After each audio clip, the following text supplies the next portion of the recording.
Yo, yo, yo, what's going on, guys? Joey Sugarmuck is back here with another video for you guys. And today, guys, we are here to talk about the game that wrapped up last night between the Ravens and the Panthers preseason week 2. So again, because I do not live in Baltimore, I do not have NFL Game Pass, so I was not able to watch much. I was able to stream part of it, but the service was really bad and I wasn't getting a lot out of it. So I wasn't able to watch much. I was able to follow along with some stats and some updates on Twitter, thanks to some people, but in general, I was not able to watch.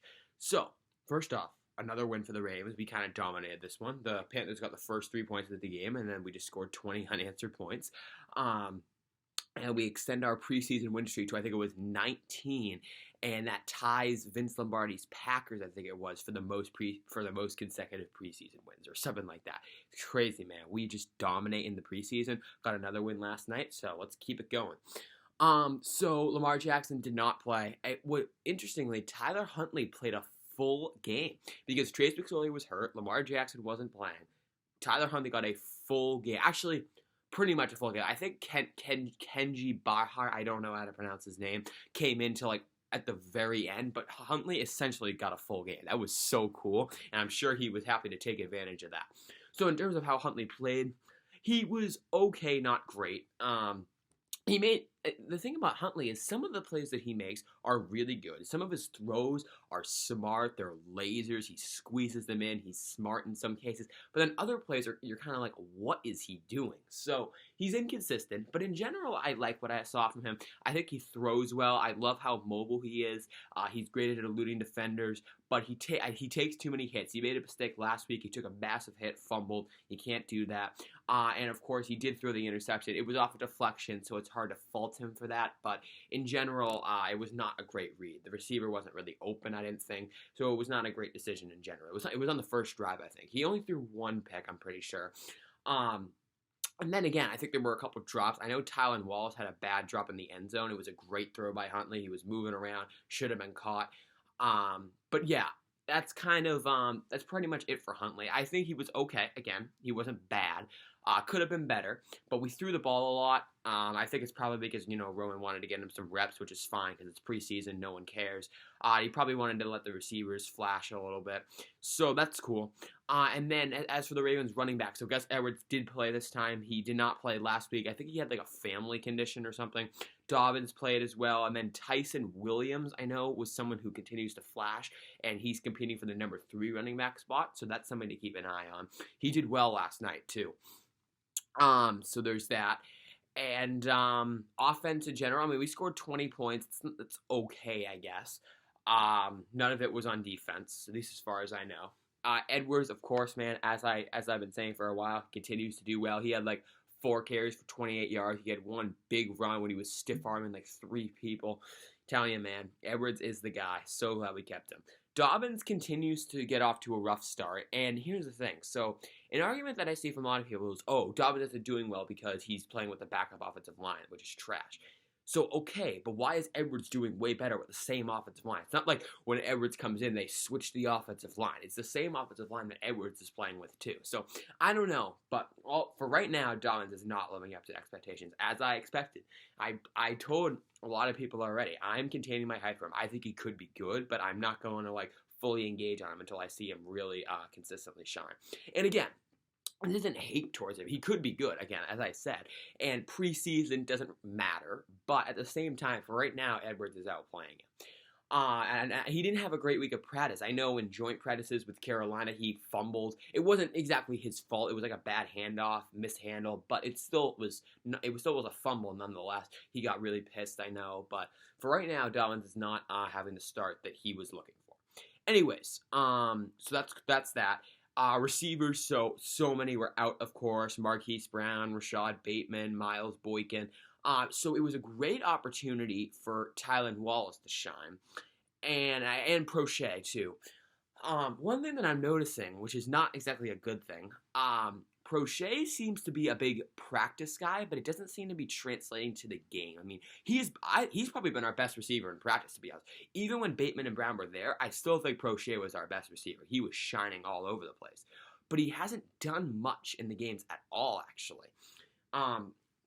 I don't know how many snaps he's gotten. I don't follow that, but he has not been doing much in the game. And maybe teams know that he's the number one target right now, and they're double teaming him. I don't know if they're double teaming, but maybe they're shadowing him a bit more. I don't know, but regardless, he's not doing as well in the game as we had hoped. He's not translating so well. So Tyler Wallace was really quiet in the last game against the Saints. He did more this week. He got a couple catches. He got a nice 20+ yard catch.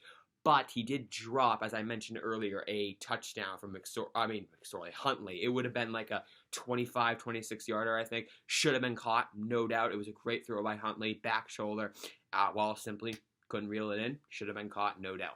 But Wallace was a bit more involved this time. He got a few catches, so that's great. Another guy who I think right now is not living up to expectations. Yeah, he was a 4th-round pick, but he probably, I think when we first got him, we thought it was a steal. Because, I know stats don't say everything, but his stats are kind of nice. 1 year, he broke 1,000 yards by a mile, I think. I got to check again, but I'm pretty sure Wallace had a really great career, a really good career in college. And yeah, he's kind of been quiet. He hasn't done much in practice either, so hopefully that changes as well. Defensively, once again, all over the place. You just love to see it. Our starters played a little bit more. Calais Campbell, Justin Houston, Derek Wolfe, they all got a series or two. I know Matabuke got a lot of playing time. Broderick Washington got a lot of playing time. So that's cool. Owe got a fair amount of snaps as well. Ferguson got in there. So defense, again, played really well. We held them to 3 points. They didn't do much at all. Secondary, again, and as this has been mentioned a lot, it's going to be really tough to evaluate the secondary because we have to start cutting people. Actually, we already did start. We got to cut more people. I think we have to cut 5 guys by next weekend or something like that. And in the secondary, it's going to be tough because Chris Westry has done pretty well. And then, of course, Jimmy Smith has injuries. Marlon Humphrey right now has injuries. It's injuries all over the place. For right now, Deshaun Elliott and Chuck Clark are healthy. Hopefully that stays, man. I get so nervous about that, especially Elliott, because he is injury prone for sure. Last year was his one healthy year. So I know, Chris Westry has done pretty well. Our Darius Washington, or whatever his name is, has flashed, I think. So we'll see what happens. In that category. It's going to be tough to evaluate them. Another guy that I forgot, Sean Wade. So another guy who was a late round pick, but when we drafted him, everyone was talking about, oh my God, he's such a steal. He himself has not done great. He's been quiet, which as a secondary member can actually be a good thing because it means that you're covering your guy well and quarterbacks don't want to throw it at you. But I have heard he has not been doing quite as well as expected. He has gotten cooked a few times, at least in practice. In the game, he was good last week. I don't know if he was as good last night, but Sean Wade is another guy to keep in mind. It looks like Brandon Stevens is pretty much a lock to get a roster spot, which is great. He actually is kind of the opposite. When we drafted him, a lot of people didn't like the pick. They thought that he was kind of trash. But he's actually been doing pretty well in training camp and in the games as far as I'm concerned. So that's cool. So if he can stay healthy, he's a roster lock too. But the secondary, it's going to be interesting to see how we evaluate the secondary because we can't keep them all. We're going to have to cut some. We're going to have to demote them to the practice squad, etc. So the only really bad news, I think, from last night's game is I kind of jinxed it, I guess. A few days ago, I talked about how, the Ravens' injuries in training camp, and I guess mostly in training camp, actually. How concerning are they? How bad is it? My main point was until we start seeing the bad season-ending injuries, it's not too bad. Players are getting banged up. They're getting these minor 1-2 week injuries. It's nothing too bad right now. And it looks like I jinxed it because last night, LJ Fort, inside linebacker, they fear that he tore his ACL, I think it was. Sucks, man. Fort is not the biggest part of our defense, but he's still a loss. I remember we let him go and then re-signed him. It was kind of weird. But regardless, he's a loss. I like LJ Fort. I think he was really good against the run. He's a nice inside linebacker. So he's a loss for sure. There's no doubt about it. And now, to be fair, it was not confirmed yet, but I remember I heard last night that Harbaugh, right when he was asked about it, he was like, yeah, doesn't look good. We're afraid it's a serious injury. So it looks like it is a serious injury, and I think it's our first legit season-ending injury that we're going to have to face, which is not good at all.